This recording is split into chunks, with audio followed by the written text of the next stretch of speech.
bareng, yaitu di acara Gita Sastra. Nah, hari ini adalah episode ke-40. Di sini juga sudah ada Bapak Edi dan juga anak-anak dari Undiksa. Jadi buat fans setia Radio Barong, tanpa berlama-lama langsung saja Rina serahkan ke Pak Edi. Selamat sore Pak Edi.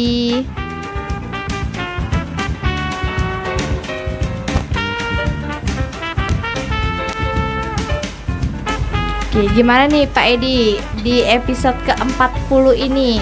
Gak nyangka ya udah 40 aja. Episode ini udah lama ini. Soalnya kita mulai Desember kalau tidak salah ya. Iya. Kita mulai Desember, sekarang sudah bulan September, udah menjelang setahun dah ini. Iya, udah hampir setahun.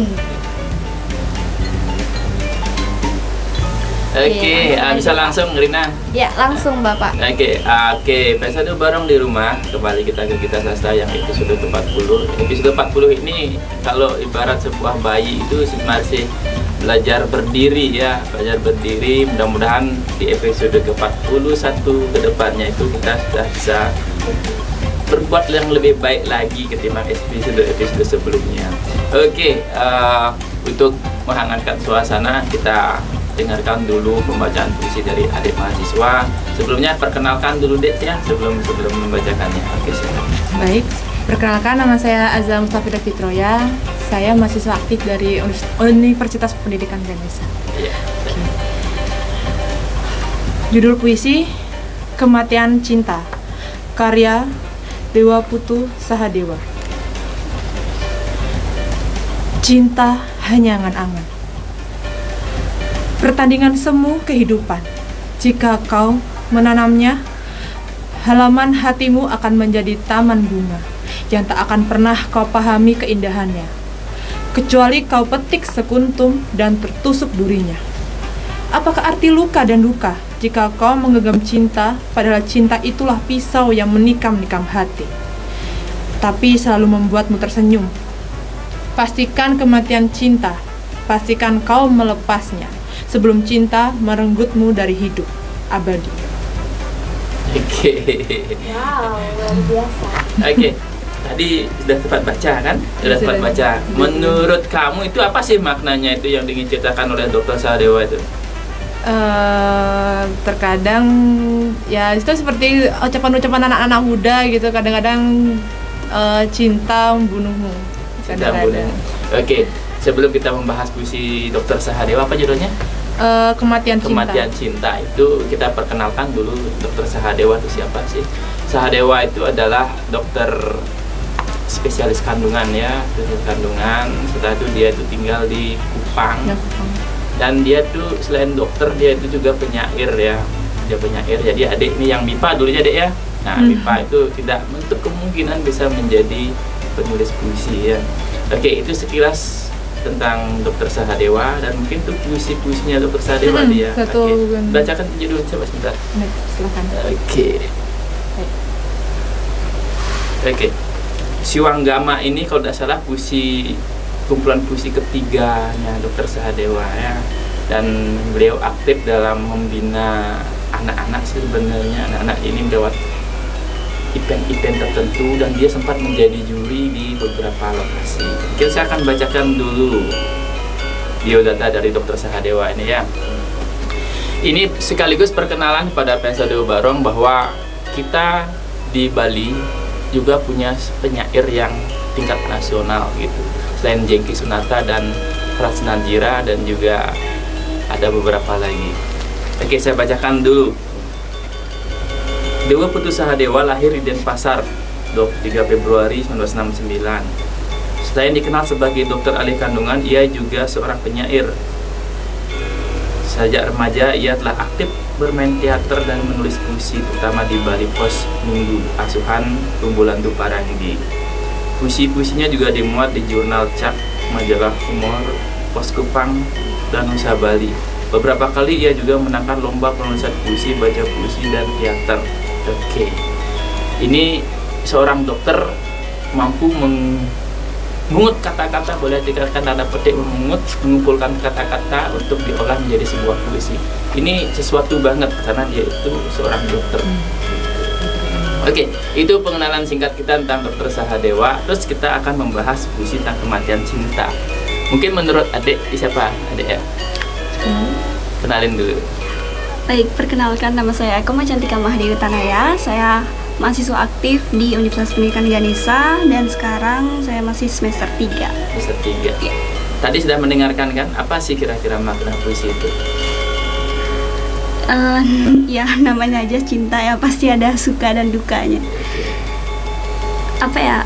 Kalau cinta itu ya pasti akan tetap abadi di dalam hidup seseorang itu, meskipun bagaimana ya, meskipun banyak ada kenangan-kenangan yang datang seperti itu, pasti cinta cinta yang abadi itu pasti akan masih tetap di dalam hati orang itu. Oke. Ya. Rina, gimana menurutmu definisi cinta dari Dr. Sahadewa ini?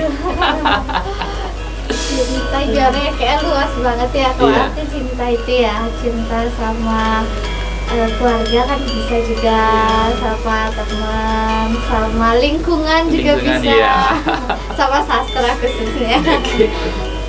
Oke, mengenai cinta dalam konteks puisi ini, Dr. Sahadewa ini meramu sebuah kata bahwa ketika ditanam itu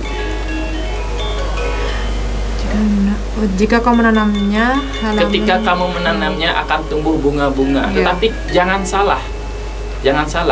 Ketika kita menanamnya juga kadang tumbuh duri dan belukar. Ingat itu. Sebab plus minus, positif negatif dari konteks cinta itu pasti ada. Wih, Oke, cinta. ini pembahasan dari Dr. Sahadewa, ini puisinya Dr. Sahadewa. Oh, gitu. Oke. Iya, iya.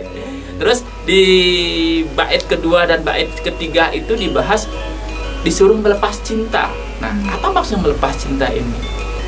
Inti dari ini Dr. Sahadewa ini juga seorang spiritual ya, seorang spiritual pemangku. Jadi ketika kita ingin meningkat, kita harus melepaskan semua. Pernah balon helium pernah tahu balon helium kan, atau balon gas itu, satu benang yang sangat kecil pun dia mengikat, dia tidak akan membumbung gitu. Coba itu dilepas, gunting dia pasti akan membumbung perlahan-lahan. Nah, itulah kita disuruh melepaskan cinta, jangan terikat pada cinta itu, sehingga kita bisa membumbung ke arah yang lebih tinggi. Ini konsep spiritual, konsep puisi diramu dalam puisi ini gitu. Oke. Puisi selanjutnya dari Dr. Sahadewa, silakan. Siapa? ini yang mana? Oke. Mana? Kalau yang ini dari Vivi Lestari. Oke, dari Vivi Lestari. Lestari. Oke. Almarhum beliau. Siapa ya. namanya? Perkenalkan sama sama pendengarnya. Sudah tadi ya, Pak. Oh, sudah tadi. Iya, tadi ya. Vivi Lestari ini sudah almarhum dia. Dia penyair perempuan. Saya kebetulan kenal. Yang katanya Jackie. Ya, yang kata Jengki Sunarta dia. Dia seorang dosen sebenarnya, dosen di UNIP. Dosen apa ya? Apa bidangnya dosen? Kemudian dia dosen. Suami seorang pelukis, tapi dia juga seorang pengajar juga. Lukis yang bagus, anaknya baru 1 dan bagus menurut saya penyair yang ini. Oke, silakan. Kedengaran suara saya? Satu Harapan, karya Putu Vivi Lestari. Masih seperti dulu, lingkaran tak berbentuk, dan angin menangis meratapi malam. Bayang gelap merindu di atas dulang sesajen. Nama yang terpendar oleh titik air mata. Ringkihan anak tepi jalan. Tawarkan sejuta hati tertutup debu. Detak waktu iringi baris kata yang sirna ditelan gelombang. Lalu gembala usik satu lamunan,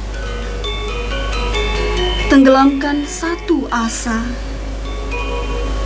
Ya, luka meradang tak jua kering oleh satu nama di langit. Jika langit tak lagi jadi pelindung matahari, jiwaku tertinggal di luas Sahara. Oke. Apa tuh kira-kira artinya?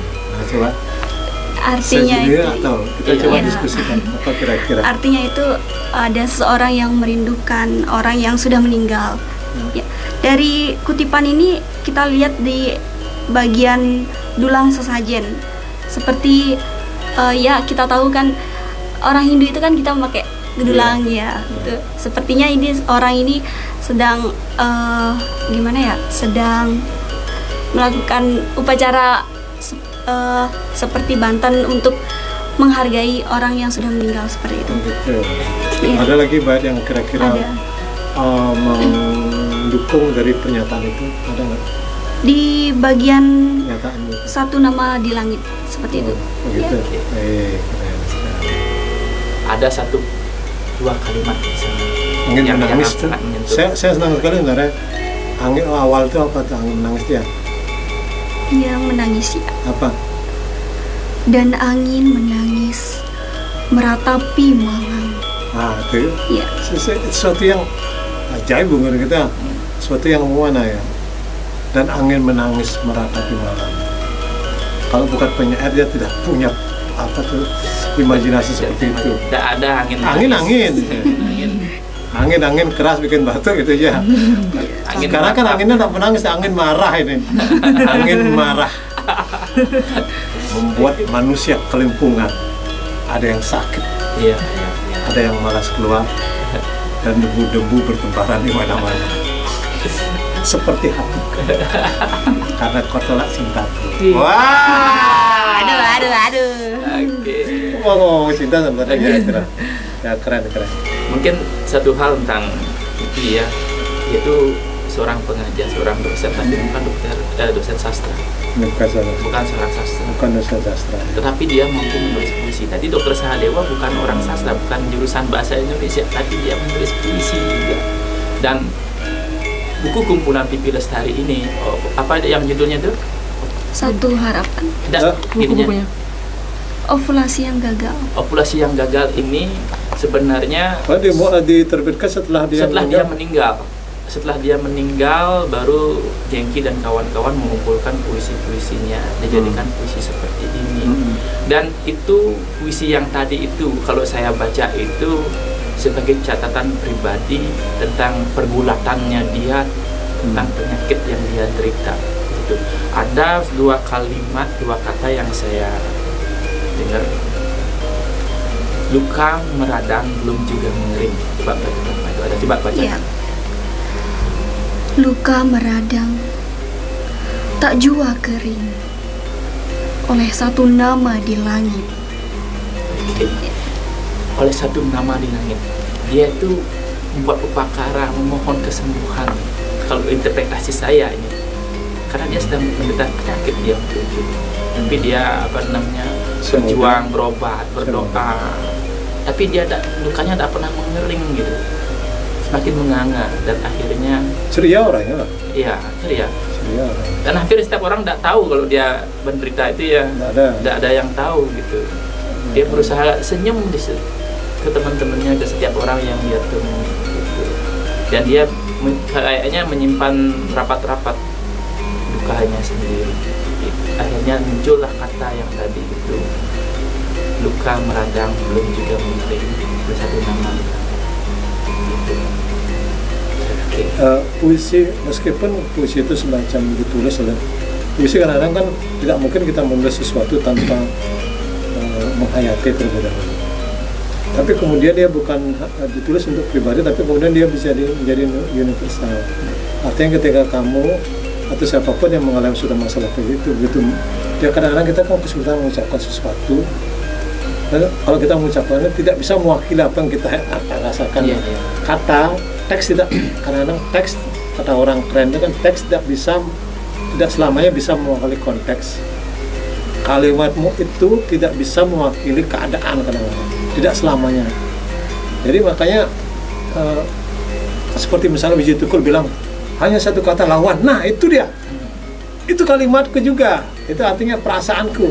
Nah, terlalu banyak kalimat-kalimat yang kita ucapkan, tapi Wiji Tukul menemukan satu kata, hanya satu kata lawan. Nah itu lah. Nah, aku bawa perihku berlari itu karena mewakili sekali perasaanku, dan aku tidak menemukan ketika aku mengalami suatu rasa sakit, tapi dan aku terus melawan dalam pengertian konteks aku tidak mau menyerah, menjalani hidup seperti sehari-hari, kadang untuk juga sakitan TBC, tapi dia kan tidak pernah menyerah. Dia terus bekerja, mungkin bisa aku berlari sampai hilang perih pedih, sampai lupa sakit kan gitu kan. Ya. Karena kalau orang-orang hebat itu kan bisa sampai lupa dengan sakitnya dia. Malah kadang-kadang kalau memang orang bisa sampai lupa sakit, bisa menyembuhkan malah. Baru sakit bedek pusing terus kena hangat, terus dipikirkan malah semakin berat pusing sakitnya itu lah. Itu sampai bisa melupakan sakit. Kadang satu memang dia nggak punya duit untuk berobat waktu itu, mungkin karena kan miskinnya waktu itu karena itu hanya menyandarkan pada gini kan. Iya. Dia bukunya kadang-kadang begitu penting, karena kadang-kadang dia buku itu daripada terletak kan dia curi buku, dia baca. Masa saya dengar yang curi perpustakaan itu dibaca. Iya. Kita ada perpustakaan nggak datang-datang. Itu beda aja. Nah seperti itu loh. Jadi ketika Pipi mengatakan gitu, bisa jadi dia perasaan banyak orang juga. Dan kalau ditafsirkan ke arah lain, bisa jadi dia. Bisa jadi tidak seperti itu, karena puisi banyak tafsir kan. Misalnya puisinya apa itu ditafsirkan karena ini semacam kerinduan pada Tuhan, kepedihan, tapi ada begitu tafsir. Tapi kalau kita melihat, karena kita kenal dengan Pipi, kita berpikir Pipi memang sedang mengalami masa itu dan lahirnya puisi itu. Coba kita nggak kenal dengan Pipi, Lain lagi interpretasinya. nah, coba kamu baca pelan-pelan. Penonton kan dengar di rumah, coba baca pelan-pelan loh. Ada nak kemungkinan tafsir lain? Satu kata, coba dari pertama. Ulang. Iya. ya, kamu satu kata, kenapa dia itu memulai dengan itu, apa maksudnya, coba apa judulnya apa? Satu harapan. Nah, satu harapan. Iya. Satu harapan sudah berarti dia sudah jelas itu ya. Iya. Sudah jelas, tidak ada kata sayapnya, tidak ada kan. Harapan, satu harapan. Terus Masih seperti dulu. ya seperti dulu masih, berarti uling pidana kini Bu. Nah, terus ya. Ya. Dan dulu udah begitu.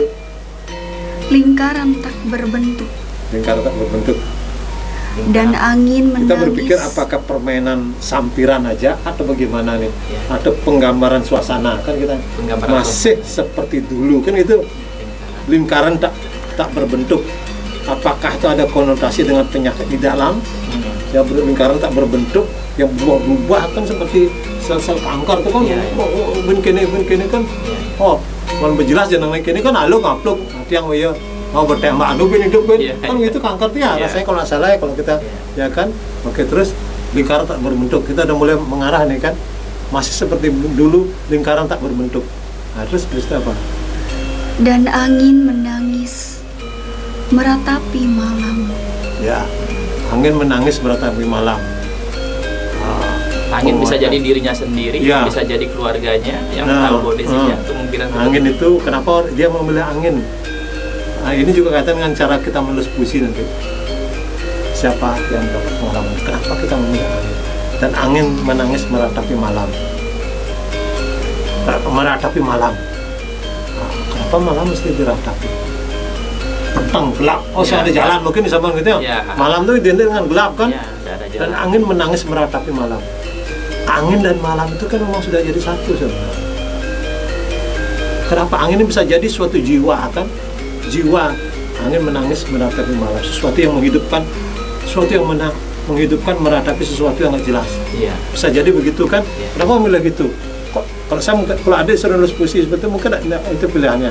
Karena kita nggak punya gini. Pipi memang dia dari sebelum dia kawin aku udah tahu dia hebatnya. Terus Bayang gelap merindu di atas dulang sesajen. bayang gelap merindu di atas dulang sesajen. Bayang gelap merindu Mungkin sampai cabut nyawa bayang gelap. Bayang gelap merindu. Merindu dirinya untuk Oh. mencari kembali. Oh. Mungkin ya. Bayang gelap merindu Di atas tulang sesajen. di atas dulang sesajen. Bayang gelap merindu di atas dulang sesajen. Oke, kita masih kembangkan itu. Iya, iya. Nah, tapi yang jelas gitu kira-kira maknanya ke Niskala itu ya. Iya. Iya. Ya, terus tadi orang Bali ya. Iya. Apa tahu berarti kata. Kamu tahu kata Niskala? Sesuatu yang tidak kelihatan. Yang tidak terlihat. Alam gaib. Terus Nama yang terpendar oleh titik air mata. nama yang terpendar. Makanya terpendar itu apa? Nah, Terpendar tuh tidak Iya. satu menyatu dia. ya pendaran sinar kan gitu ya. Nama yang terpendar oleh apa? Oleh titik air mata. Oleh titik air mata. Terus Ya. lanjut. Terus Ringkihan anak tepi jalan. Tawarkan sejuta hati. Tertutup debu. ringkih anak pinggir jalan. Jadi mungkin penyanyi Adam sedang meluaskan gini ini supaya tidak menjadi pengalaman pribadi loh. Iya, iya. Ya saya pikir begitu. Karena melibatkan apa tadi? Coba deh. Ringkihan anak tepi jalan. Tawarkan sejuta hati tertutup debu. Tawarkan sejuta hati tertutup debu. Terus Detak waktu iringi baris kata yang sirna ditelan gelombang. detak waktu Iringi baris kata iringi baris kata. yang sirna ditelan gelombang. Jadi kalau saya sih nangkapnya, kalau saya seorang gini, tidak ada gambaran yang bagus untuk mewakili sesuatu perasaan kecuali seperti itu tuh. Misalnya gini, melukis kita nggak bisa, ini harus warna merah, nggak bisa, harus warna hitam, nggak bisa, baru bisa nangkep, baru abstrak pun yang bagus nih, baru tertangkap baru terwakili perasaan yang tertuangkan dalam lukisan abstrak. Harus ada warna hitam, yang saya ada tangan terbelah warna apa dia tanah. Misalnya itu loh. Nah, jadi mungkin aku nangkapnya penguat dari suasana yang dia merasakan, imajinasi itu kan, gambaran itu. Terus lanjut. Lalu gembala usik satu lamunan, tenggelamkan satu asa. Gembala itu kan masih bisa diginikan. Gembala itu bisa Sesuatu Tuhan. yang ya Pengembala. seperti Yesus itu kan. Kemarin aku nonton bilang apa, kamu domba yang hilang baru pulang nih, kamu kemana aja kamu nih. Kan seperti itu. Gembala itu dalam tanda kutip bukan Gembala yang dalam ini itu. sapi. Sering Pipi itu kadang-kadang anti, dia soalnya baca perjanjian lama, perjanjian baru itu lah. Tahu perjanjian lama? Dalam kitab suci agama Kristen itu ada perjanjian lama, perjanjian baru. Jadi saya tahu. Dulu saya pernah punya buku, karena kos-kos saya hilang. Sebenarnya saya suka kalau punya buku agama banyak, jadi saya tahu gambaran dulu. Dan itu membantu kita berimajinasi tentang, misalnya saya ambil buku tentang mitologi Yunani. Kalau kita nggak tahu mitologi Yunani, kita nggak kurang sekali bolak-balik. Oh, mau Bali ini bolak-balik kan, Bali itu kan luas sebenarnya. Bali itu dunia. Contohnya ada Patra Mesir, Patra gini. Oh, itu kan sudah. Cuman kita ini sekarang kok masih seperti itu. Nah, kita harus baca mitologi Yunani, kisah ini, kisah itu, banyak sekali saya baca. Maka saya tahu kenapa saya tahu dia sering juga ngutip di karena ada berapa puisi dulu tentang domba itu sampai itu kok ngambil idiom ini ya? Iya, betul kalau gitu. Karena saya baca. Ya, terus lanjut. Ada pakai kata gembala itu cocok dengan dia. Kita di Hindu ada kata gembala kan? Tuhan itu bukan gembala.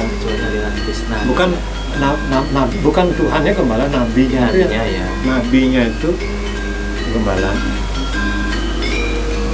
Lanjut. Yuk. Luka meradang, tak jua kering. Nah, luka meradang tak jua kering, udah ngerti dan kita kan sakitnya yang ini kan sembuh lah. Lanjut. Ya, lanjut. Jadi bilang di sana letak puisi. Apa bedanya puisi dengan iklan? Kalau iklan itu sengaja dibuat cepat, dia harus ngerti karena waktu pendek, lo bayar 1 jam iklan itu mahal kan. Kalau puisi seperti lukisan abstrak harus ditonton lagi, dikupas lagi, main maknanya lagi. Kalau salah makanya karena kitab suci aja tafsiran ini, tafsiran itu kan banyak tafsiran. Aneh ini pilihan yang benar, kita nggak tahu kan. Kalau kita tersesat dengan tafsiran yang sesat ya kita ikuti itu. Seandainya kitab suci ditulis dengan pasti, tidak menggunakan bahasa puisi, mungkin jelas. Tapi kita tidak pernah berpikir. Nah, kan itu karena apa kira-kira maksudnya? Cocok dengan zaman sekarang dengan zaman dulu. Dulu cuma ada gini, saya gini terakhir akan naik kuda kan itu apa? Awatara terakhir.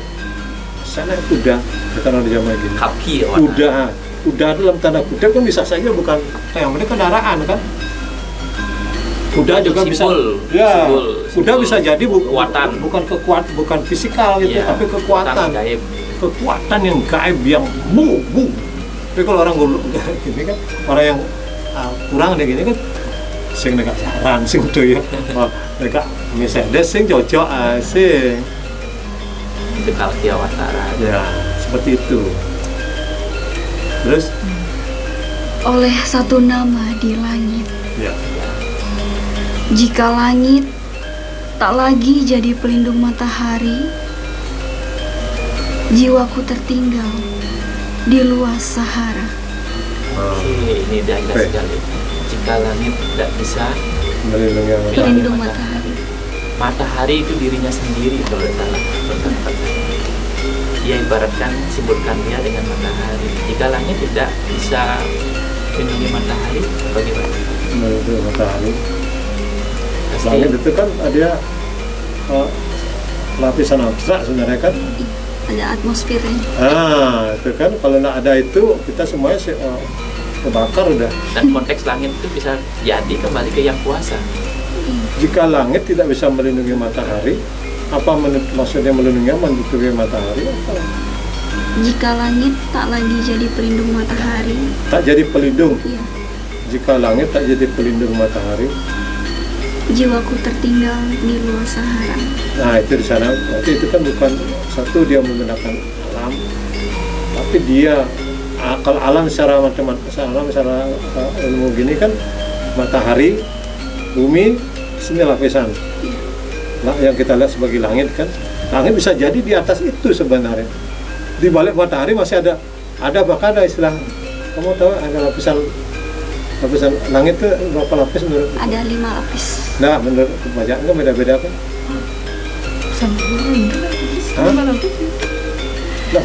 Langit lapisan ketujuh gitu ada kan? Oh, langit ketujuh itu.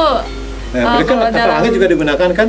Iya, langit ketujuh. Langit ketujuh Dalam- itu maksudnya ke bawah apa ke atas? ke atas. Jadi Ke atas kan ada kita step-stepnya berarti kan?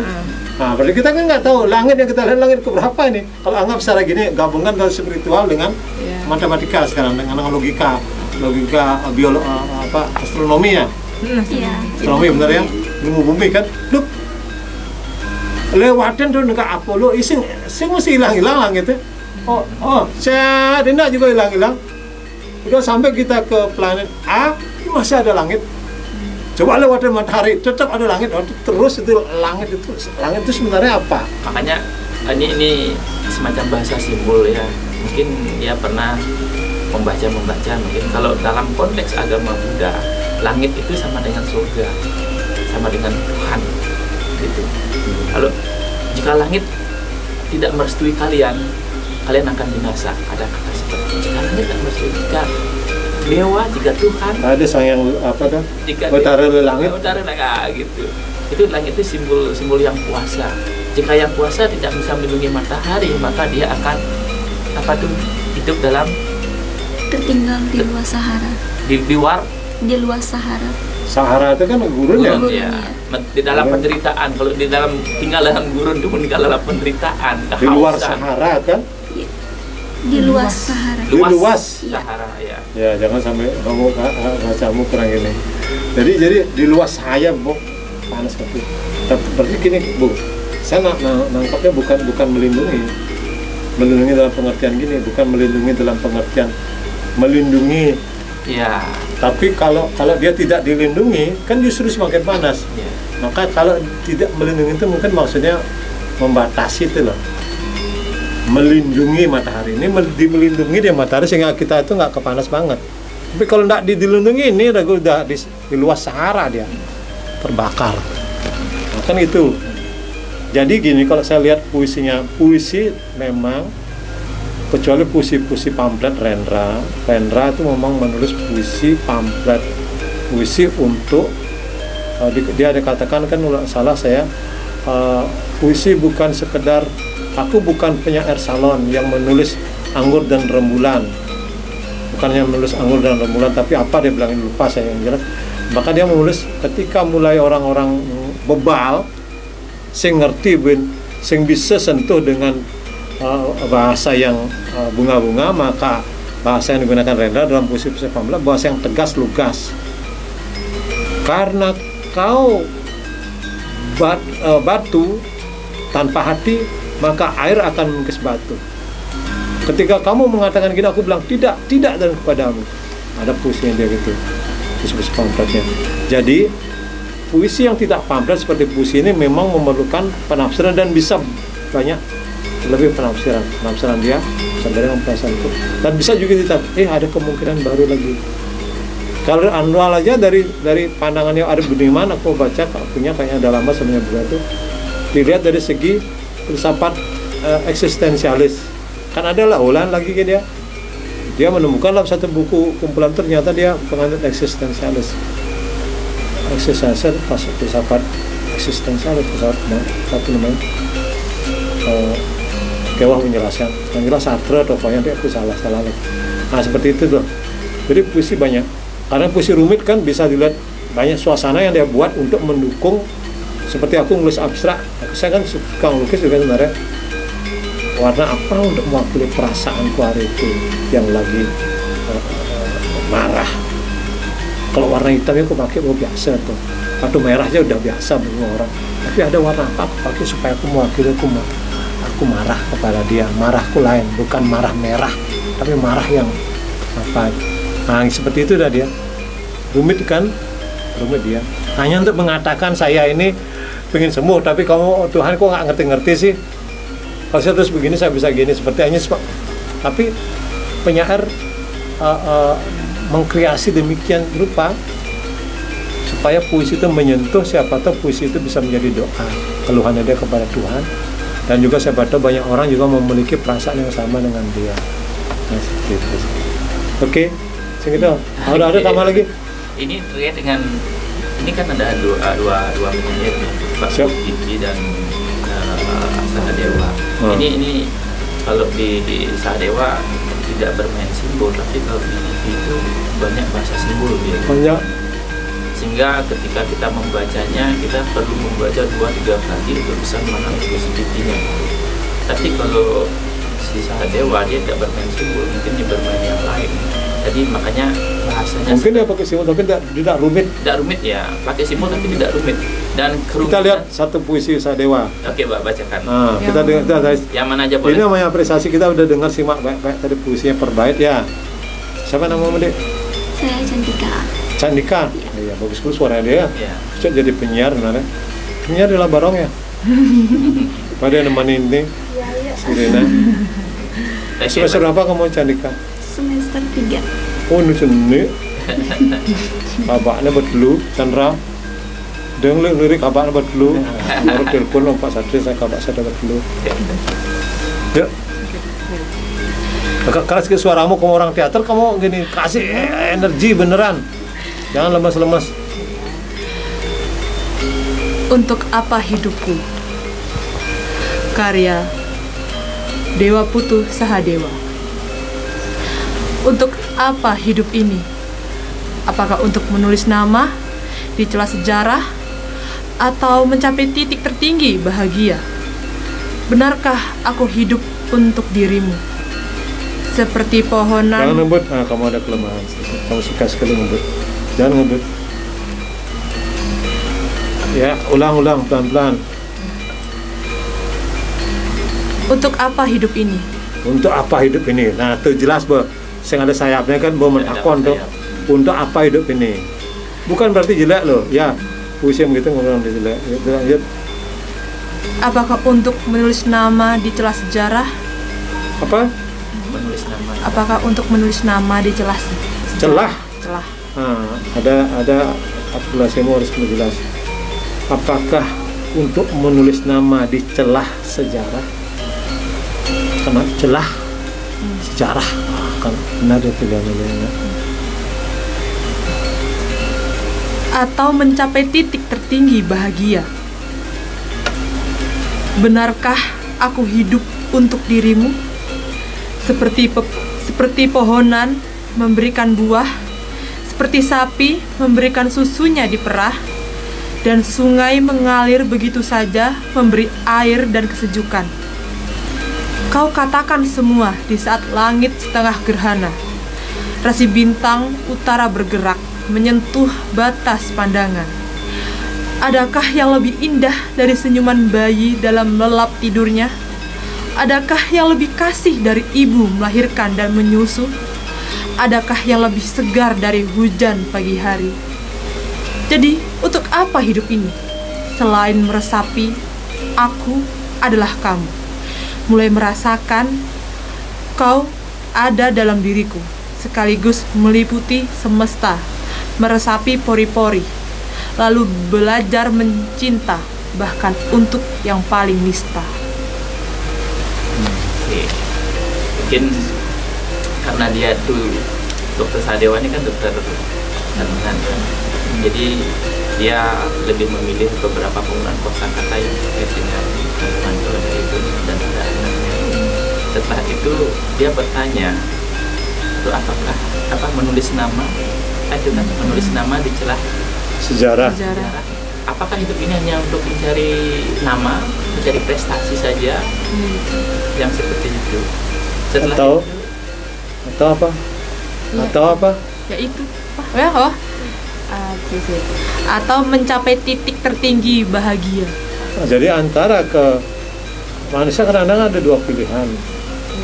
Kamu mencari titik bahagia atau mencari rega eksistensialis, keberadaan kita atau pangenar ke pangeksis. Itu bisa apa eksistensialis. Kan selalu ada pilihan. Sang Buddha aja, saya pernah nonton filmnya dalam tafsiran film lain. Ketika dia ada panggilan untuk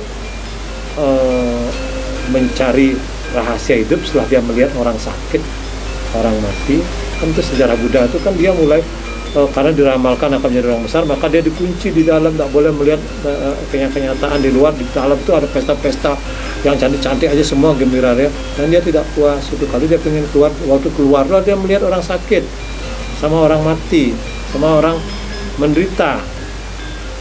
Nah, dan dia tidak mendapatkan jawaban itu, maka dia keluarlah mencari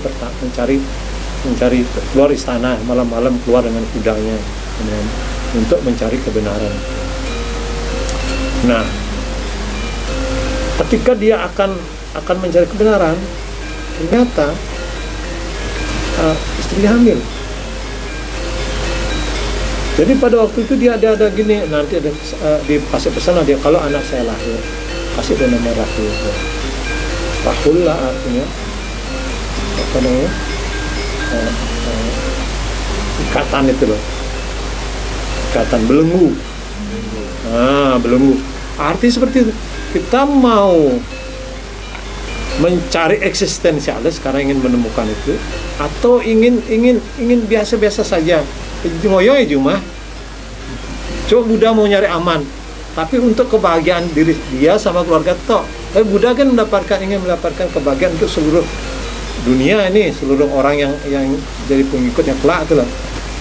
Jadi kalau dia cuma memutuskan diam di rumah bersama istrinya, bersama anaknya, dengan kekayaannya itu selesai juga, dia bahagia. Selesai dia kan sudah. Tapi kalau dia ingin saya penyair kadang-kadang itu umulan parangi, kalau mencari aman di rumahnya dia jadi raja dia.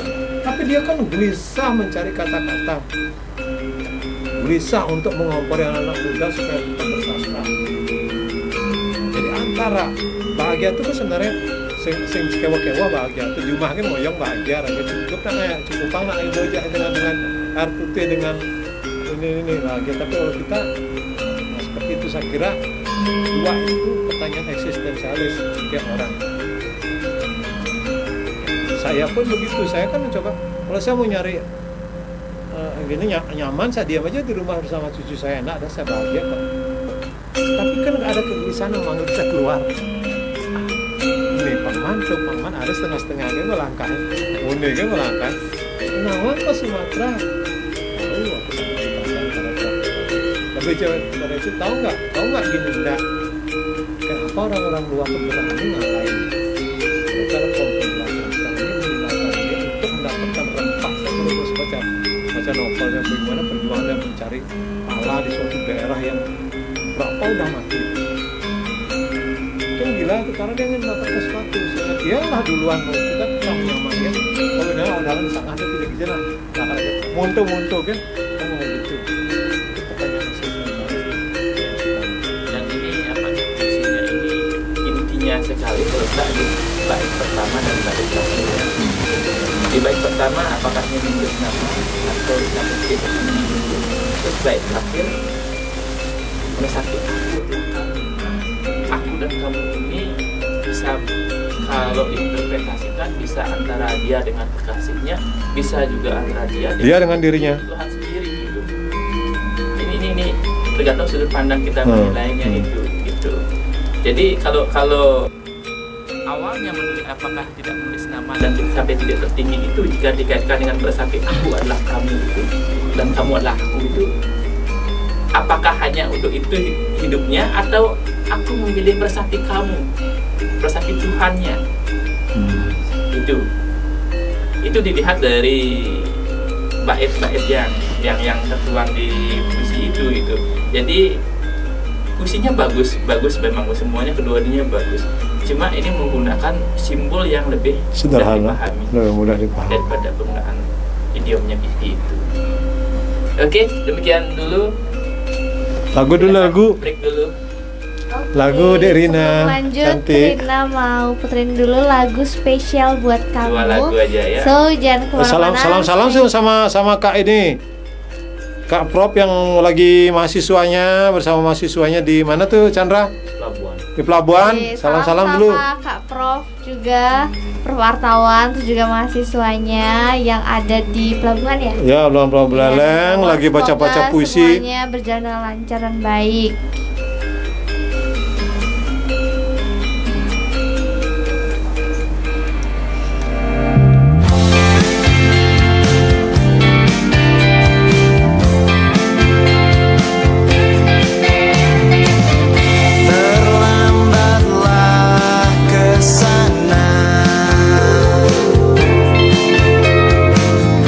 Karena aku terlena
ku mengerti perjalanan hidup yang kini kau lalui.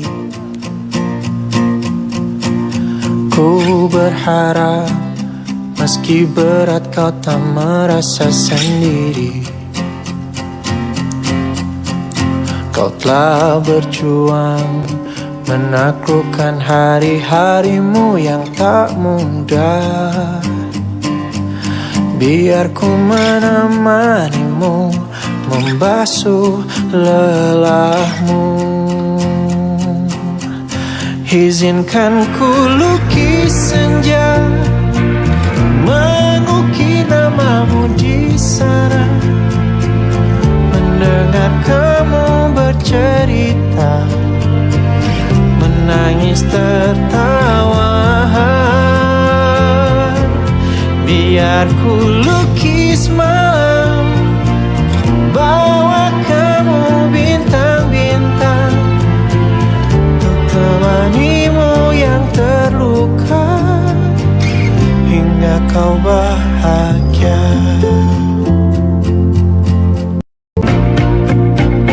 Ku berharap meski berat kau tak merasa sendiri. Berjuang menaklukkan hari-harimu yang tak indah. Biar ku menemanimu, membasuh lelahmu. Izinkan ku lukis senja, mengukir namamu di sana. Mendengar kamu bercerita, menangis tertawa. Biar ku lukis malam, bawa kamu bintang-bintang, untuk temanimu yang terluka, hingga kau bahagia.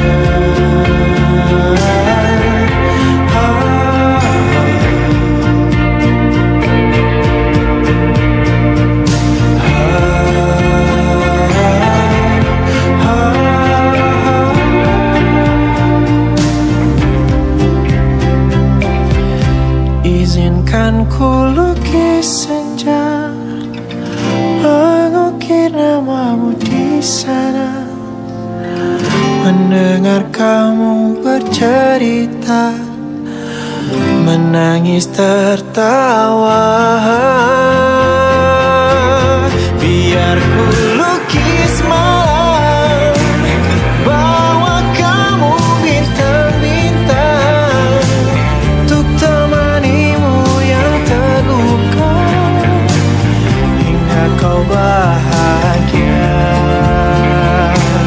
Untuk temanimu yang terluka, hingga kau bahagia.